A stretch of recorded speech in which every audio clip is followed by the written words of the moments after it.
All right, y'all, what's happening? It's another one-on-one with the supervillain. I'm this resident supervillain, Mr. J. Washington. I'm trying to be professional and get my mic and everything in order. I'm doing this while in a lot of pain, but we'll talk about that. But anyway, y'all already know the deal with these, man. Again, for those that are member of the Patreon, member of the Supervillain Squad, I'm talking to members that are at the higher tier, and we sit down for a while and we talk about whatever it is they want to talk about. Like I said, every month is something different and something unique, and that's what I love about these. Those two conversations are the same. And so again, I come back around with the homie from the crib from Chicago, Mr. Chauncey Woodson. What's going on, bro? Brother, what is cracking, man? First, I'm in all of the pain in the world. I'm about to ask, who the hell you put through a table or a glass window or something? Man, I did none of that. I think because I carry my stress in my lower back on top of working out nonstop and constantly go. So I was doing Focus T25 the other night, and there's a lot of drop, twist, and turns. And when I was doing it, like I was doing it slow like you're supposed to, but all of a sudden my back started hollering. Oh no. So like the level of pain I'm in now, I've been popping ibuprofen. I've been popping pills, and at the point I think I need something stronger. Right. So if this don't feel no better by about 6, because I got a bunch of shit to do today, I mean, like I might have to reschedule some one-on-ones, but other than that, I'm probably gonna take my ass to urgent care and get some high-powered medication. Like I'm in the pain. I tried to push through last night. I tried to do a very light alpha level workout in Focus T25. It's the most basic of shit you can do, right? Right. I got 8.5 minutes in that bitch before I was like, oh. Yeah, well wishes, bro. I hope I'm sending positive energy to you that get better. Thank you, man. This has been, just trying to stay busy. So it's like, oh, I got you. It's that never giving my body a chance to fully rest, if you will. And so I'm in worlds of pain. So like whenever I get a chance now, like sitting up, it helps and it hurts. Like what hurts the most, and I was Googling doing some research, is like bending, because I used to think that if my back was hurting, I could stretch it by doing lower toe touches. They were like, do not do that. And now I'm like, oh, I get it, because the brain just shot up some more. So like I'm pushing through it though, I'm pushing through it, but to the point where I don't injure myself, because that's something I really, severely injure myself. So it's like, if it gets any worse at this rate, I'm probably going to hit up, saying I'm not going to go to the emergency room. I go to urgent care, because it ain't like I can't walk. I can walk. It's just the pain level. So I'll mess around and hit urgent care. Hopefully they can give me some like muscle, because I pretty much need a muscle relaxer for my back. So, that's really it. But what's good with you, man? What's been popping? Oh, man. Well, today, dealing with the 22 inches of snow. And how do I know? Because I was out there. I've been wrestling with that all week, inside and outside of work and whatever, trying to make sure me and other family members can get around when we necessarily need to. Then there's been days where I was like, fuck it, I ain't gonna mess with this crap. I'm not getting caught up in another year of Siberia like this again. I don't blame you. So, and then there was one point I had posted on Facebook, someone was like, you know what, damn this, I'm getting me a Jeep. If I'm staying here, I'm getting me a damn Jeep. I can't do it. I saw some car. Like I said, I was out there for a couple of days. I just need to get out of LA just to, again, being just not really do. I guess it's the fact that like you really can't do anything out here except for like work, in a sense, if you're doing what I do. Exactly. And so I went out there for a couple of days, and I was out there and I saw some cars, like I remember I was like, oh yeah, this is why I moved. Number one, I was like, this is why I moved. But then I saw some people's cars just buried in. Like, my car lives here now. Like, it's just that. Like, yo. And that's how it is around my sister and mom's house, because they live on the southwest side of the city. And every other time, or the past couple times, I've tried to call myself finally to park. I've had to park damn near literally 2 blocks away from where they said. Hey, man, I was just telling somebody, I was doing a one-on-one, and I was telling somebody about dibs. Like, y'all, I was like, people don't understand.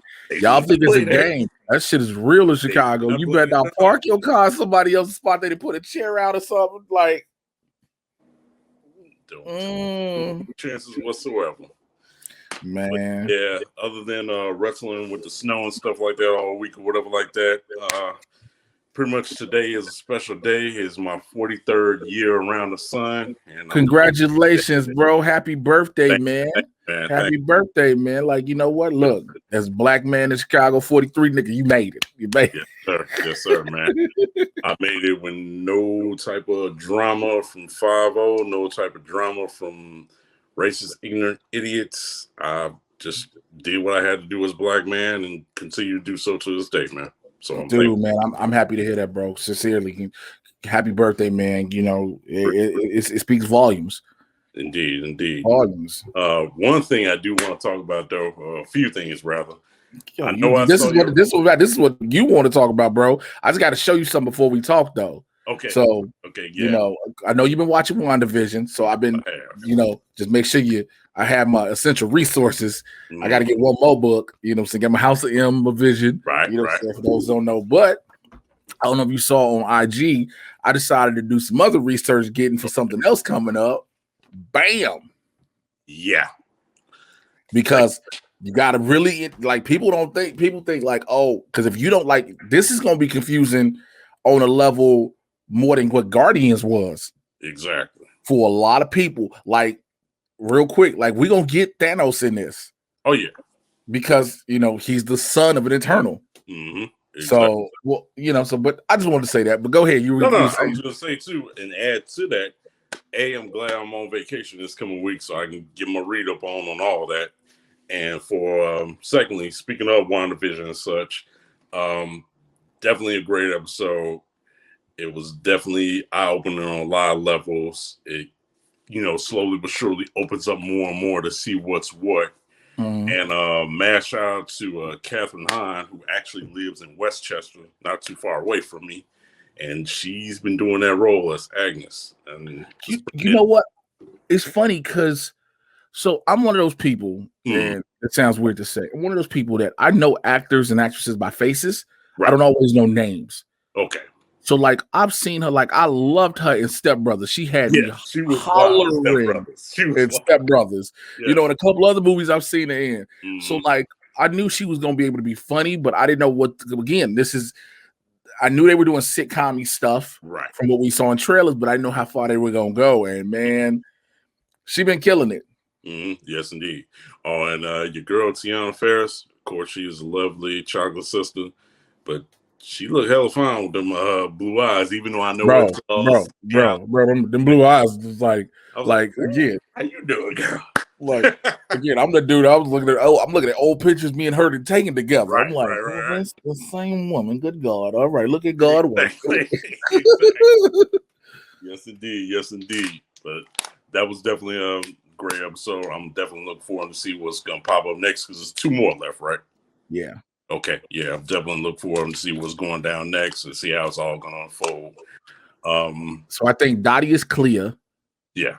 Dottie's clear, but the messenger is either Nightmare, it's either Nightmare, Bear Morto, or somebody. Because again, it's somebody tied in to everything. Right. Because everybody keep being like, oh, the messenger dude, he ain't nobody. I was like, that's not. I said I doubt it because he keep popping up. Exactly.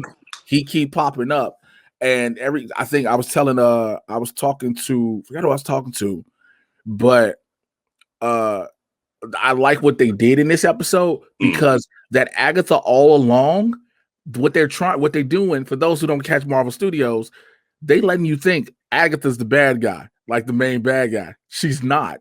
Send off. It's a big time send off. It's a send off. Like she's behind it, but somebody's over her. You know what I'm saying? So, definitely, indeed. So it's just a matter of finding out who, whether it's through here or when we lead into Doctor Strange and or Eternals. Well, here's the crazy part behind that too. So Doctor Strange. So originally, this was all before COVID. Right. Everything was laid out to go right into the next thing, like boom, boom, boom, boom, boom. Mm-hmm. This was supposed to end, and then Doctor Strange would be coming out. Right. Originally. Mm-hmm. Well, Strange don't come out to 2022. Yeah. So they post credit gonna have to either tie. So they probably gonna do the time variant association with Loki to tie it into that. Right. Because again, and also everybody keeps talking about this Luke Skywalker level cameo is Doctor Strange. I'm like, that's not a Luke Skywalker level cameo. Like everybody knows, anybody that's been hearing everything knows this ties into Doctor Strange. So that The Luke Skywalker cameo was something no one expected, out of the blue, came out of nowhere, right? Right. So why would anybody think that automatically that means that the Luke Skywalker level cameo is strange? Like, it's got to be. Ian McClellan is working on, and he's already worked with Paul Bettany. Okay. Paul Bettany said it's somebody he's always wanted to work with. Him and McClellan have worked together already, which only leaves Patrick Stewart. But I was like, yo, isn't Stewart busy with Picard? Yeah, he is. And that's what I'm saying. He's busy with Picard. So you can't bring him in, because now everybody thinks if you bring Stewart in to this, that means he's your Xavier going forward. And it's like, that's not going to happen. No. So I believe it's McAvoy. Yeah, I was going to say it's McAvoy. McAvoy and or Fassbender. See, I think Fassbender is too obvious. Really?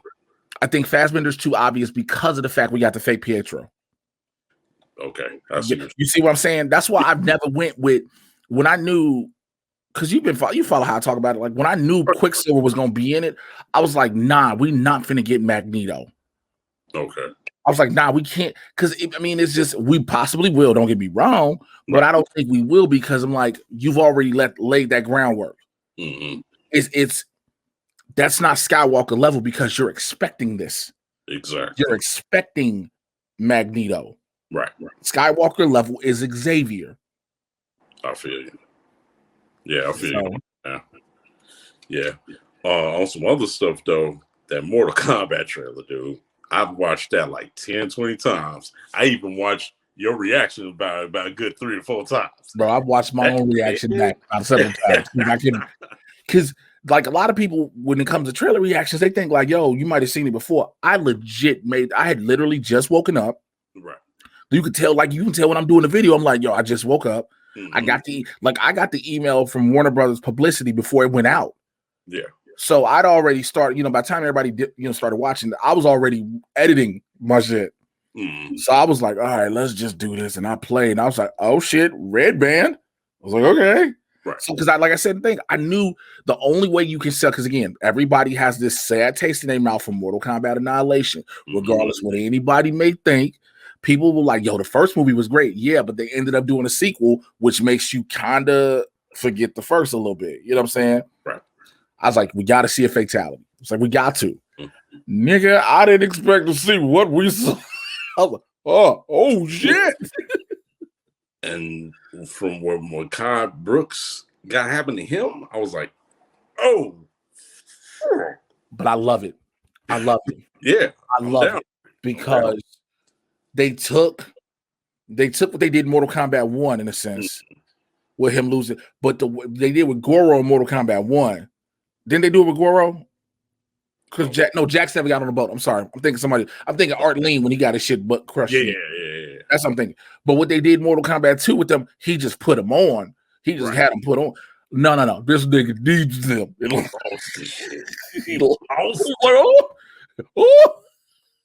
Like I said, when you see that moment when he freezes the gun. Yeah, I was like.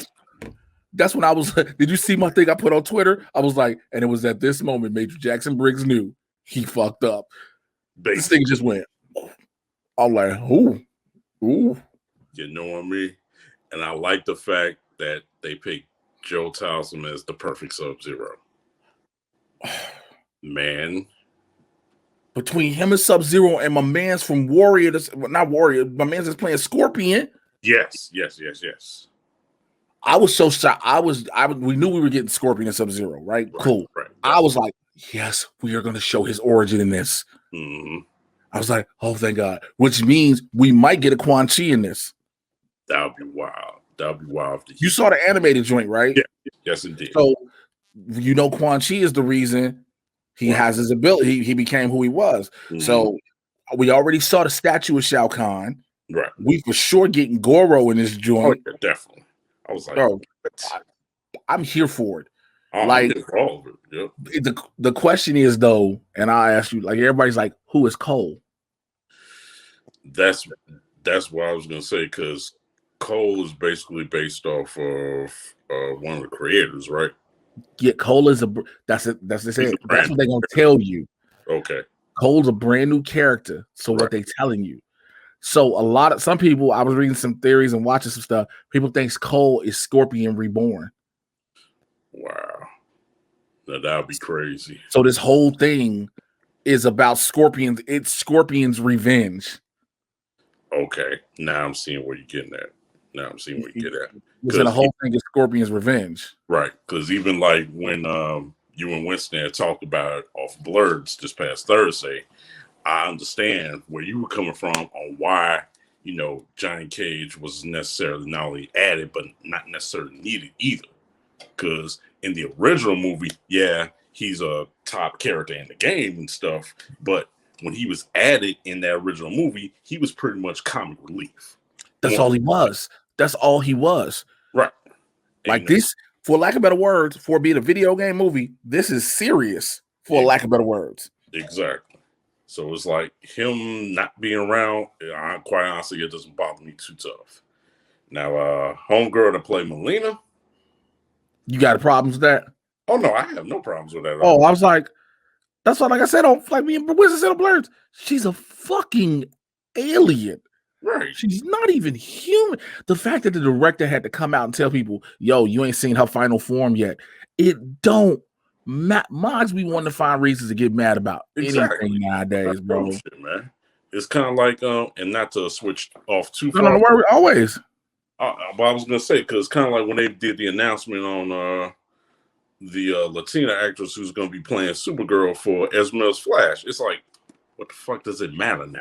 Yo, you got so many dudes, and the fact is, it's mainly white dudes, of course, right? Of course, absolutely. But then you get the sprinkle of black dudes be like, why can't they keep a white character white? Bro, first of all, she's a fucking alien. Thank you. She's a fucking alien. Number one. Well, everybody on Krypton was white because of the time when the shit was written. Everybody had to be white. Right. Also, motherfuckers, since y'all want to do it, so it's the same people who argue this shit about why she shouldn't be Latina, right? Mm-hmm. Are the same people who try to defend how you can do Joker, the Snyder Cut, and all this other shit, saying it's different universes. What the hell does it matter? What's the problem? Y'all always saying it's a different universe when it's other things, everything else, to try to justify shit. How come you can't use it's a different universe in this situation to validate that? I need a white girl. Come on, fam. Like, yo, why do you want to keep seeing the same thing over and over again? Again. I mean, hell, we got 2 or 3 black Supermen in the multiverse timeline. We got a black and Latino Wonder Woman. It's like, what the fuck does it matter? Well, that's because people so when it comes to Superman, everybody like, yeah, it's Val Zod, so it's not gonna be Kal-El. But it's like, again, it actually, if you rewrite the story to make him a black kid that's an alien that lands in fucking Kansas to be adopted by white people, it makes the Superman story way more interesting. Oh yeah, indeed it does. It adds so much more depth to him understanding the good and bad about humanity. Right. But people are so tunnel vision, bro. They don't want to see past it. They're so it's so funny. People are like, yo, you should write these stories and books. Like, I can think of the ideas. Like, it's like, if I know how to format and not have the time and the patience to sit there and write, because I'm already struggling trying to write my own fucking pilot. But It's like the stuff is there. Oh, everything is there. We're in this day and age where people are trying to push back and quote unquote saying it's forced diversity. There's no such thing as forced diversity. No. It's just that you didn't want to allow it for so long. Like, again, Superman if you made Superman anything other than white, anything, it tells his story so much more. Right. Not only is he a fucking alien, think about it. John Johns, he talks about how I've assumed the form of a black man, right? Because he's normally a Martian, he's green. But imagine Superman coming down. The savior of the world is a black dude. But not just a regular superhero, not just a Black Lightning, not just an icon or whatever the case. And I'm not dissing Milestone, but the savior of the world, which they put the title of a Superman on, is a black dude. And sadly, to this day, some folks still ain't ready for that shit. No, not at all. Not at all. And on another note, since we is on the DC tip, seeing what you had said and talked with Winston about on Blurs in regards to the whole Ray Fisher stuff and how it took Charisma Carpenter and the rest of the Buffy crew to finally speak up or whatever like that. Honestly, I feel what Winston is saying too, and I agree with him on saying, but I'm with you on that as well, because it's like, it shouldn't have took that.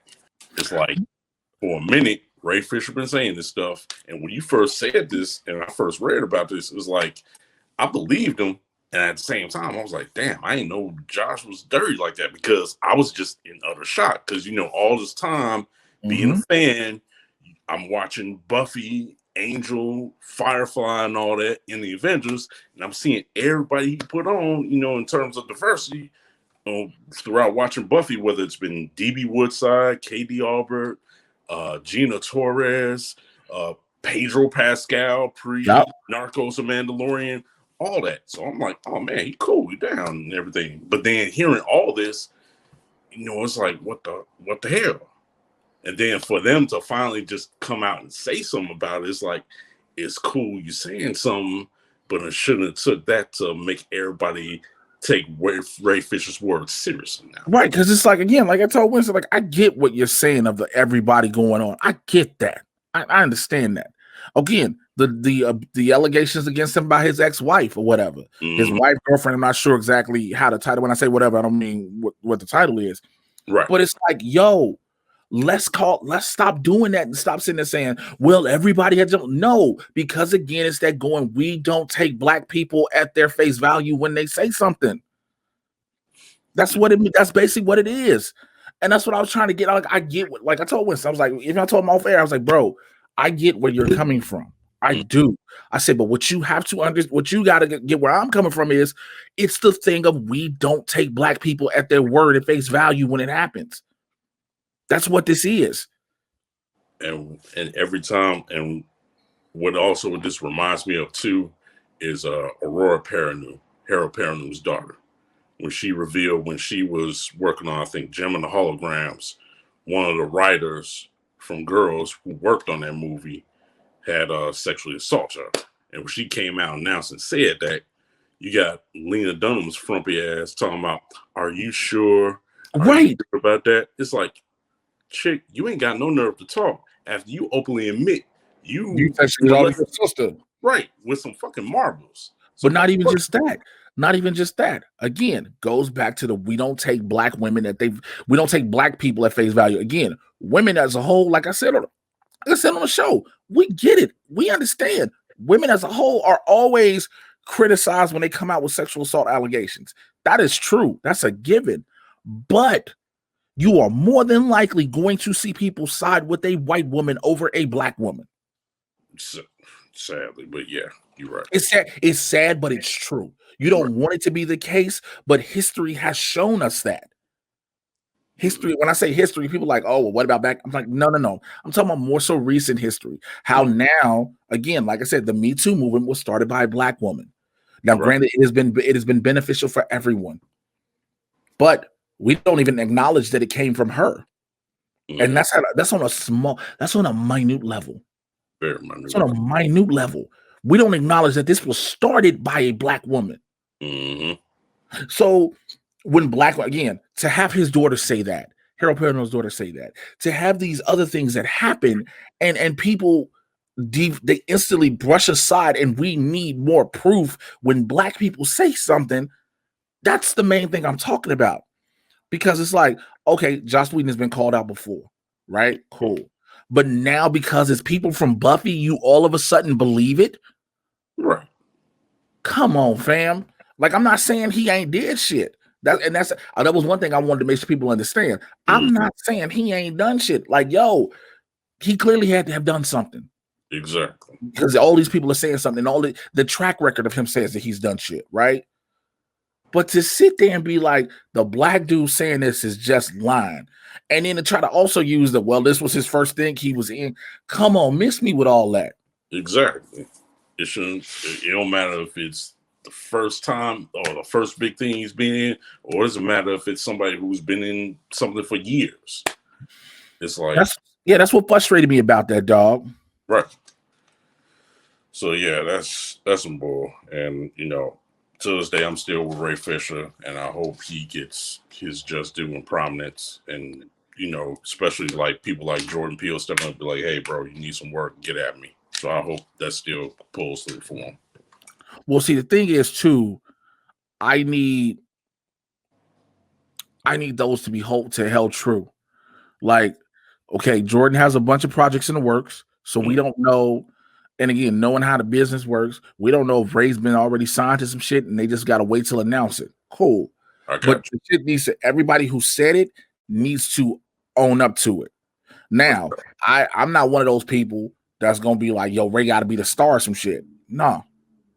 Ray, you just said you got Ray a gig. He going to work. He needs to work. That's it. Exactly. That's it. But again, it's just frustrating because that happens on so many levels. And then because what makes it worse is if you have a black person who says, well, what if Ray Fisher's lying? Then that automatically validates all the other bullshit for people because a black person has said something in the opposite. And see, when something like that pops up, I expect, some type of Cooniverse type Negro to say that type of junk. Or prime example, the one mofo who you got into it with on Twitter trying to, the whole fandom thing or whatever like that you got into him with about. I didn't expect somebody like that to say something.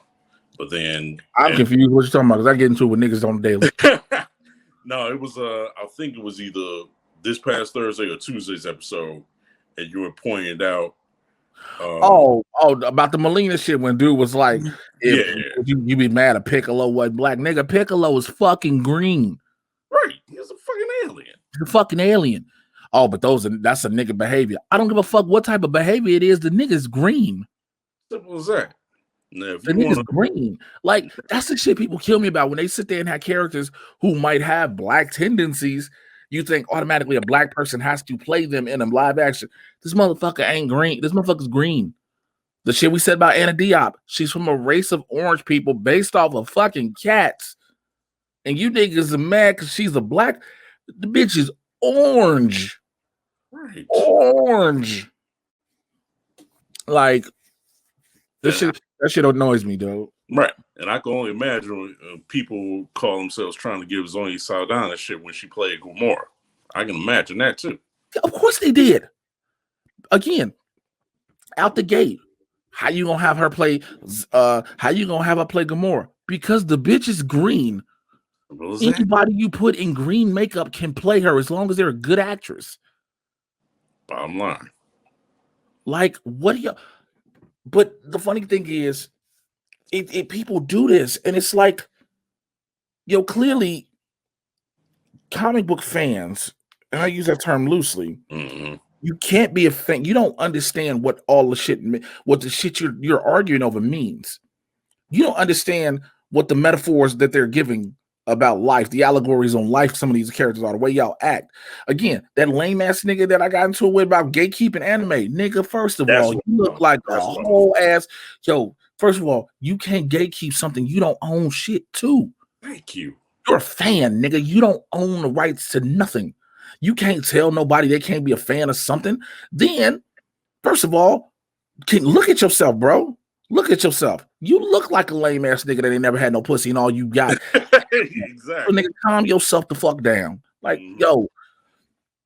And that also reminds me of something that happened a while back. I was hanging out with a couple of my homies from out of town. We were hanging out by the Hyde Park area. I had on a red and black Bruce Lee shirt. We walked into a GameStop. I think it was off 70th and Commercial or something like that. They had a GameStop over there. Oh, nigga, they didn't get robbed? Nah.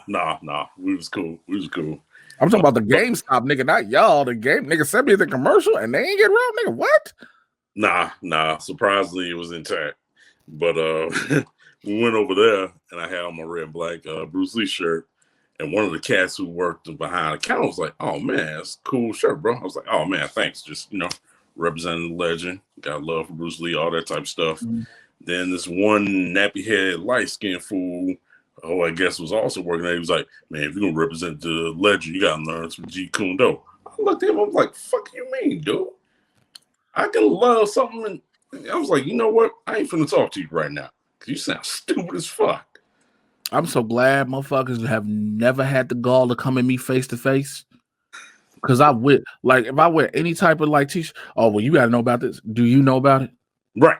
Matter of fact, my thing is always this: I've had people come at me on, like I said, you see, I've had people come at me on Twitter, and I'm like, "Oh yeah, here's the difference between you and me.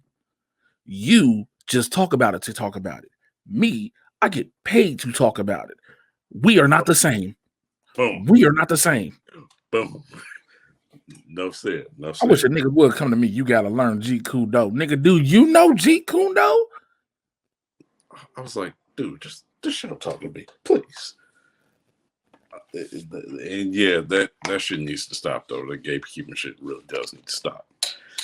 But aside from all that, tonight is also WWE Elimination Chamber. Who you got in terms of predictions? What do you think gonna go down?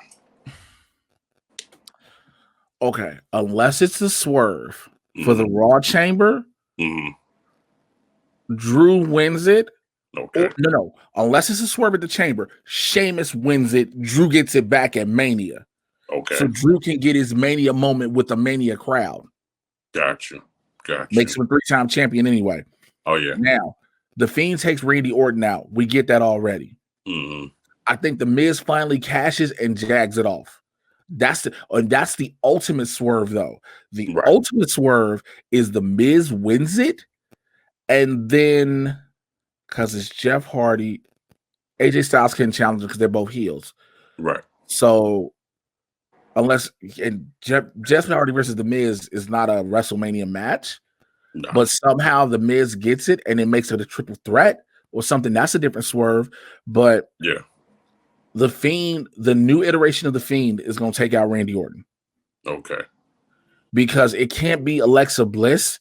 I mean, we've teased the Bliss thing. This is too big with it being the Elimination Chamber to have it just be Bliss.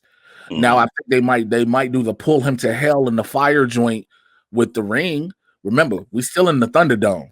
So all the visual, they finna milk the visual effects and everything they can do. They finna get it all what it's worth, which I do not blame them.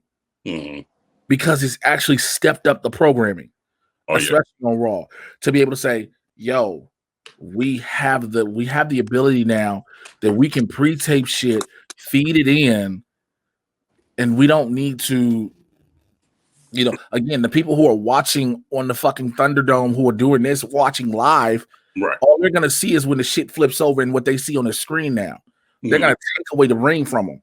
So it's like, they're controlling what they see. So they're gonna see the same thing anyway. They're not gonna see any different because again, that's the beauty of technology. That's the beauty of hitting the TriCaster button. Right. So I think it's gonna play either Sheamus wins it or Drew wins it. Either way it goes, it sets up Sheamus and Drew at WrestleMania. I got you.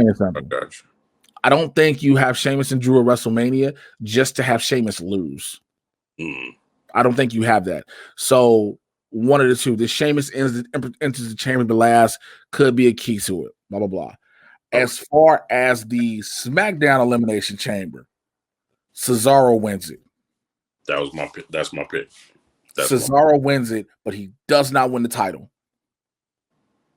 That's my pick. It's too much saying that Cesaro wins this. Yeah. It's too, because unless you're finally going to say, fuck it, I'll give him a title. We'll give him the title real quick. But they've already said that Edge and Roman is WrestleMania no matter what. Yeah. Edge and Roman is WrestleMania Universal title. I'm cool with that. All right, Edge, Roman Universal title. Edge wins the title. Let Edge give Cesaro a title shot. Let Edge put him over. But you give Cesaro, I don't give a fuck.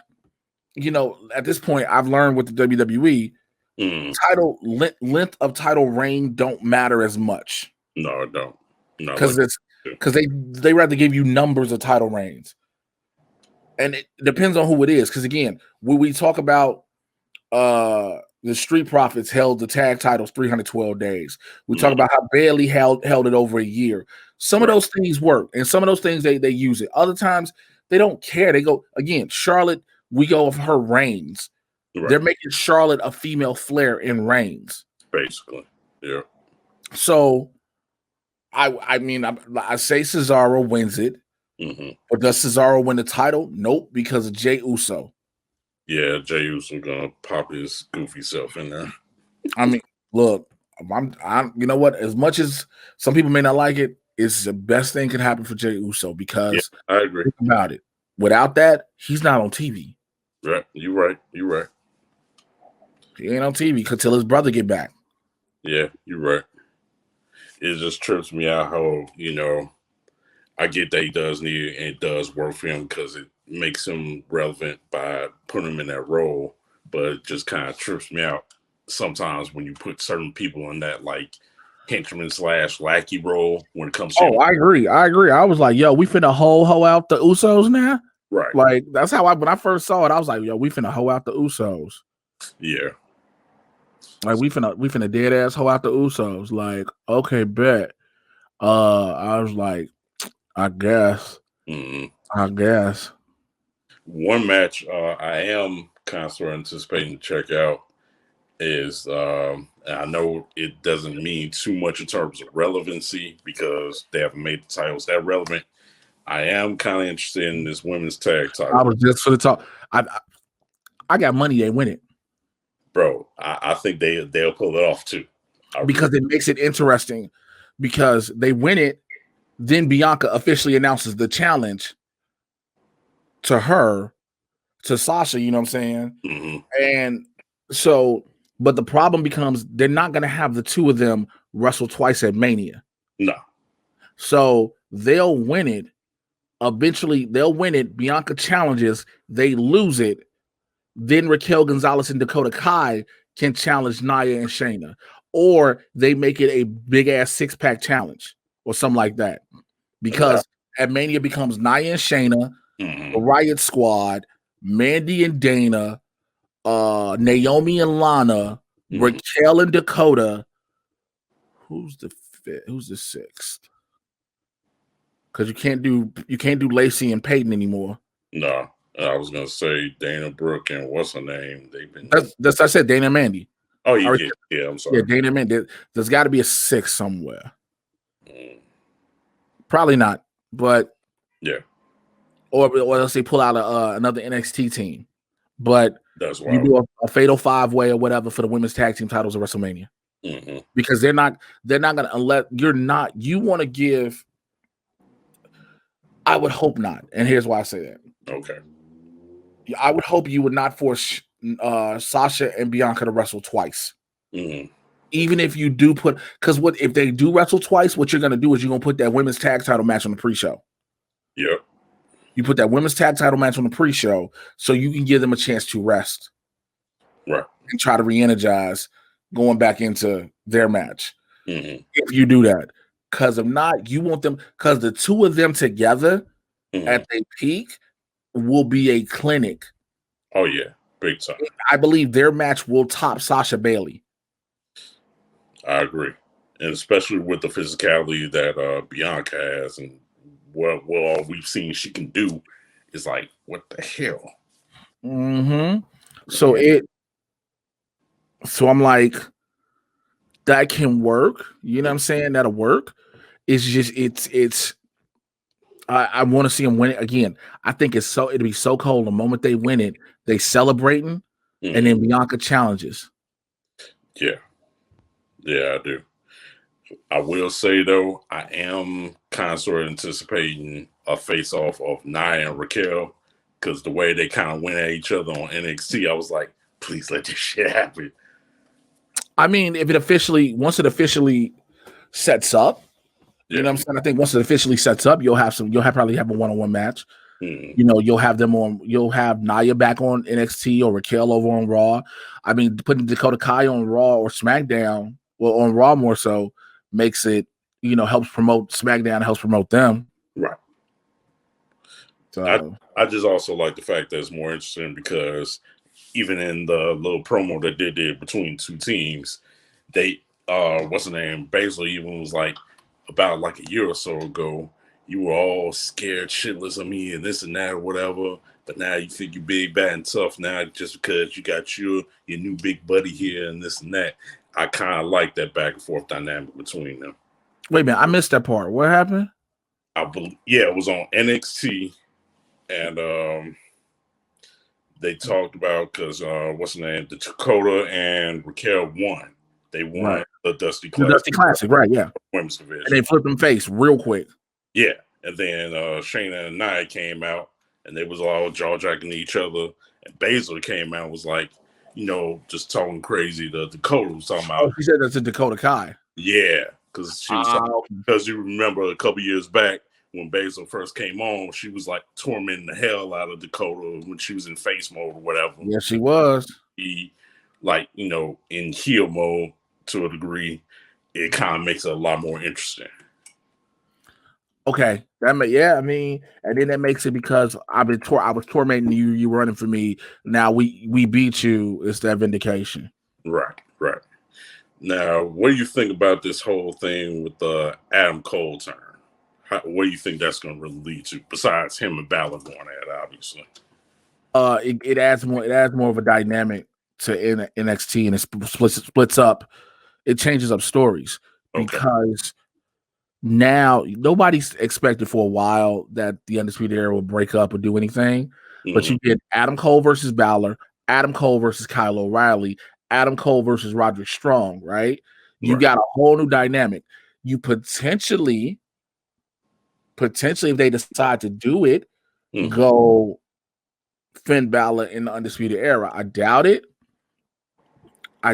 but I mean, it opens up some more possibilities because, again, the Undisputed Era is never leaving NXT. Right. They're never leaving it because if they leave NXT, they might as well ask for their release papers. Basically, because that's like absolute staple in that brand. Well, not even just the staple. It's the fact that where are they going to be used and where they're going to be taken serious. Let's be honest.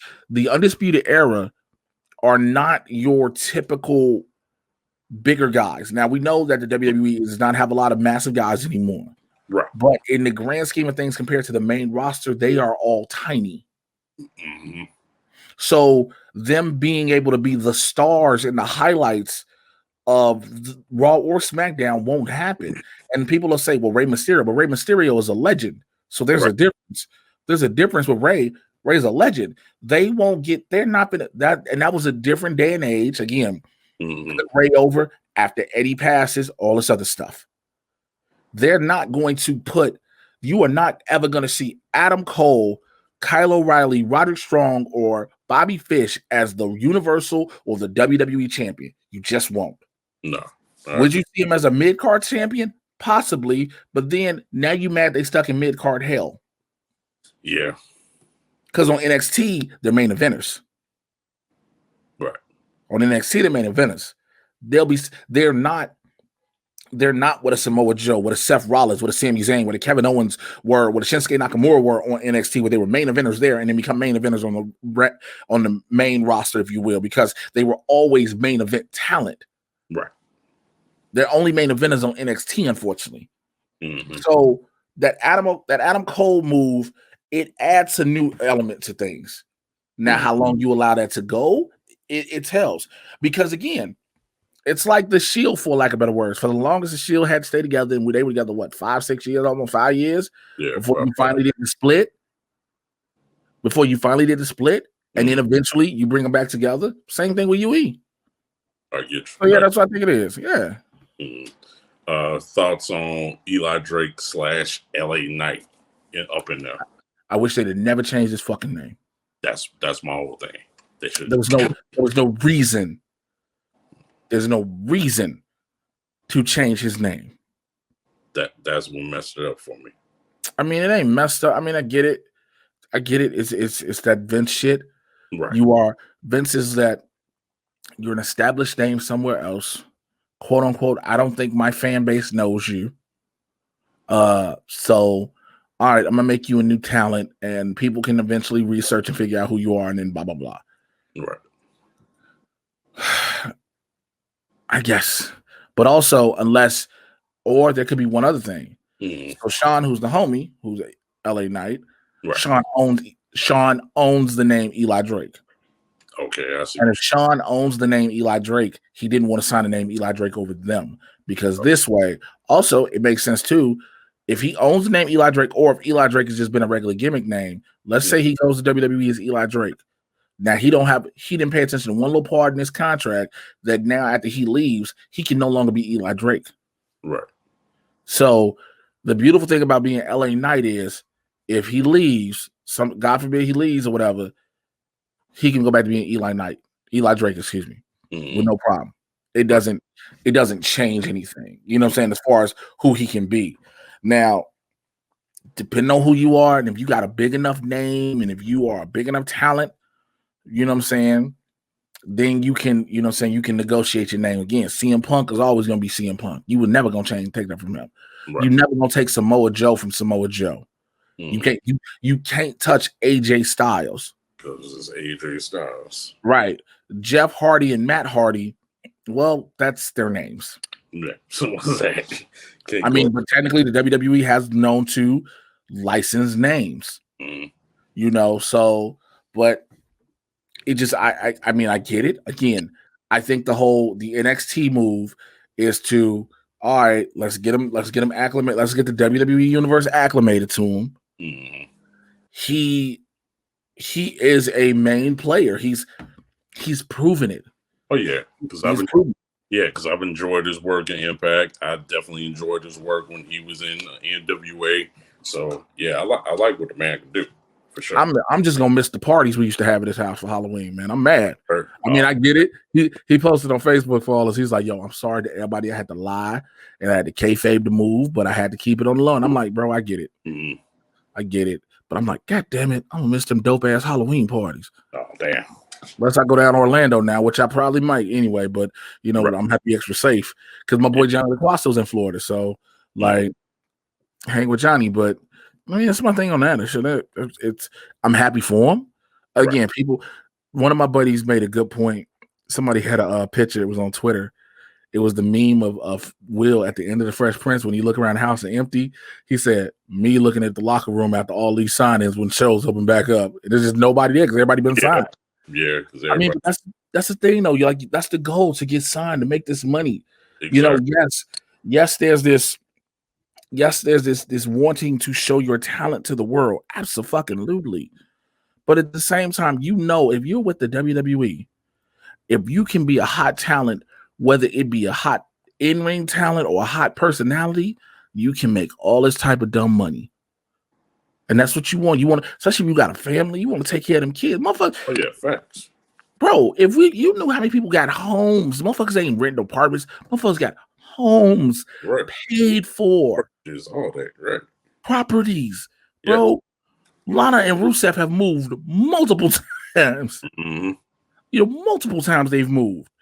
You got, you know what I'm saying? You got money. You making money. Some of these mods are millionaires. You know, the worst thing that happened to a lot of them for money-wise was, of course, not being on the road because of the pandemic, because they were making extra. They were making hella extra cash because on the road, you're making all that merch money. Oh, yeah, indeed. You're making extra merch money.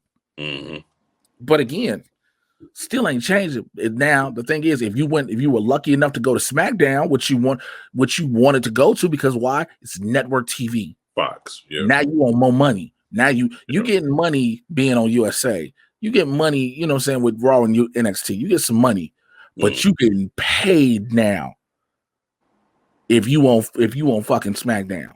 Oh yeah. And that kind of brings up something to me. How long is the contract supposed to be with SmackDown Fox again? I can't. Let me see. Let me check it out. How long is the WWE and Fox deal? How much? So 5 years. 5 years, and they started off like last year or two ago, right? Yeah, so 5 years. They signed a pair of 5-year billion-dollar television rights contracts with NBC Universal, which will air Raw on the USA Network for $265 million per year, and Fox, which will air SmackDown live at $205 million a year. No, I'm just curious because they pretty much got up until 2023 unless they resign or something like that. Right. It just all depends on what the ratings. But think about it like this. People might the casual wrestling fan or the average wrestling fan, either casual or average, might be like, yo, I don't watch WWE like that. Okay, cool. You don't have to. But guess what? They've had a brand new audience introduced because of why the NFL was running commercials for SmackDown like heavy. They had Sasha Banks and ran commercials through NASCAR. Yep. Everything that that Fox runs, even if it's the regular news, are airing commercials for minus Fox News, but like the Fox News Network, but they're airing commercials for SmackDown. So more and more eyes are coming to the product. Again, there's a certain people expect them. There's a certain expectation of what they're going to hit, like what numbers you're going to get. Again, it's Friday night, so you are automatically, granted, we went through the summer, but it was a pandemic, so you got lucky. Exactly. Fall and winter, people are in the houses. Spring, some people in the house, they're starting to go out. But then you just got to play. You're playing that game of when are we going to get these eyes? So when we get these eyes, we know what our demo is going to be, what our ratings number should be, so we can also adjust for seasons. Gotcha. No, I feel you on that. I'm just curious to see what's what because even though I've been a little bit more into SmackDown as opposed to Raw, I'm just hoping and wishing to see how the progression is going to go with Fox being involved. That's all. I mean, again, it's they won't be able to go off the rails and be as extreme, quote unquote, and attitude era like Raw is, because that's what USA won't. USA won't attitude era shit. Right. So for when people like, yo, again, I was kind of tweaking about the whole Lacey Evans, we pregnant, even though it was real life, but at the same time, even if it wasn't real, they want the attitude era type stuff. I get you. Like, for example, with Alexa Bliss. Now, she already cute as button as is, but with this whole possession stuff, especially the last thing of Raw when I saw, she kind of freaked me out a bit. Yo, she's great at what she's doing. This has been one of the best things ever for her career. Like, you still there? Oh, you dropped out dark for a second. Okay. I can't hear you. Talk. Can you hear me now? Yeah, you good now. All right. Yeah, somebody was trying to hit me up. But no, I was just saying she freaked me out on that last thing of Raw. I was like... But no, I was saying this is one of the best things that's happened to her. Like, Alexa Bliss is a certified Hall of Famer. That's for sure. Certified Hall of Famer. She's always been amazing at what she's done. She's been a great personality. But this being able to be this type of Alexa Bliss to play multiple personalities, and again, with the beauty of the Thunderdome and editing capabilities for what they can do, has made her shine a millionfold, bro. The fact that we can keep going from the goddess Alexa Bliss to Twisted Miss Bliss to the pain and play Bliss, I'm here for it. Is wild because I remember, I think it was the week or two before that, and she had the contacts on. She had like the Starry Island contacts. It was like, oh shit finna get wild. And then with this last one with her sitting in the pentagram and she looking directly in the camera, smiling, laughing, shit, I was like, oh Lord, where the holy water at? I need to know who the producer is for this. Like, I want to know who that producer is and who that agent is that was like, that's letting them take this, that's has the ideas to take it to this level. Because when Dusty was alive, God rest his soul, he was the one helping to craft Bray Wyatt when he first started. Okay. When he crafted Bray Wyatt, when we started getting the Waylon Mercy type Bray Wyatt, because that's all the original Bray Wyatt gimmick is. It's the Waylon Mercy gimmick done right. Yes. It's the Waylon Mercy Cape Fear gimmick done right. Mm-hmm. That's all it was. Then it elevated. Then Bray started realizing, okay, I can be creative with things. Right. He knew he had a creative mindset, so he got to add input again with Dusty in this. And then unfortunately, Dusty passes, but then he still understands the way the track to go with it. So Bray has his creative input, but then you have the Vince McMahon input, which fucks shit sometimes. Yeah, it does. So then that's why we got chatterboxy and really going off the deep end. Well, now we're gonna bury this Bray Wyatt. Okay. But the Fiend, man, people keep being like they tried to bury the Fiend with the Goldberg thing. I was like, yo, first of all, Super Showdown is a glorified house show, number one. And also, you might want to, Goldberg beat the Fiend real quick. I know nobody wanted to see it, but I'm glad it was quick and done easy, and they don't even replay it like it happened. You think about it, we don't replay it like that anymore. Oh no, like it's a footnote because you didn't. If you thought people were mad that Goldberg beat the Fiend, imagine how pissed off the internet would be if Roman Reigns beats him.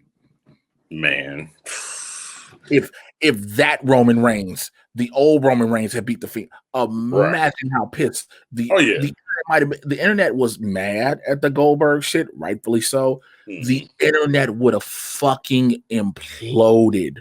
Oh yeah, big time. It would have imploded if Roman Reigns hits him with 3 spears and 4 Superman punches, and that keeps him down. The internet would have lost its mind for 24 hours. Oh yeah, that definitely would have happened. Because even if you did have something where it was like you're now heel Roman Reigns trying to pull that off, they might have not been as upset, but they still would have felt some kind of way to a degree. So, well,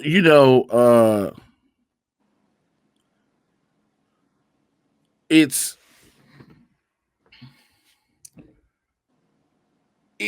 they would be upset if it's this Roman Reigns, but the thing is, this Roman Reigns has a lot that it can have help to do it. Again, the Jey Uso situation, the Paul Heyman situation, wherever that plays out. It's different things about that can be like, it takes multiple people to beat him. Yeah, I get you. And in all actuality, he's never, besides Goldberg, the Fiend had never been pinned. Nope. Because keep in mind, if you play back, look what all it took to try to have Seth Rollins try to put him down. It still didn't fucking work. Man. Seth had to almost murder this nigga. Right. He did like what, 10, 20 something curb stomps? Damn near electrocuted this nigga. Right. Threw this nigga through the electrical outlets and all that. And so, but it worked because it showed what the Fiend, we can sit there and, some fans, and when I say we as fans, and we can sit there and criticize how certain things happen with those Seth Rollins moments, but it was needed. In the grand scheme of things, it was needed because we needed to see what was the Fiend. How destructive or indestructible was the Fiend. You get what I'm saying? Right. We needed to see what does it take to stop him. Oh, well, basically, what can stop him? And then Goldberg was that, somebody got to take this off of him. It was that because again, it was that somebody gotta, right. Somebody gotta fucking, it was that one thing that was that. So, okay, that happens. But then what's been the only way to really beat the Fiend? Light this motherfucker on fire. Randy. Light this motherfucker on fire. Because remember, SummerSlam, when it was the Fiend versus Braun Strowman, and Roman comes back, who does Roman pin? Strowman. Never pins the Fiend. Nope.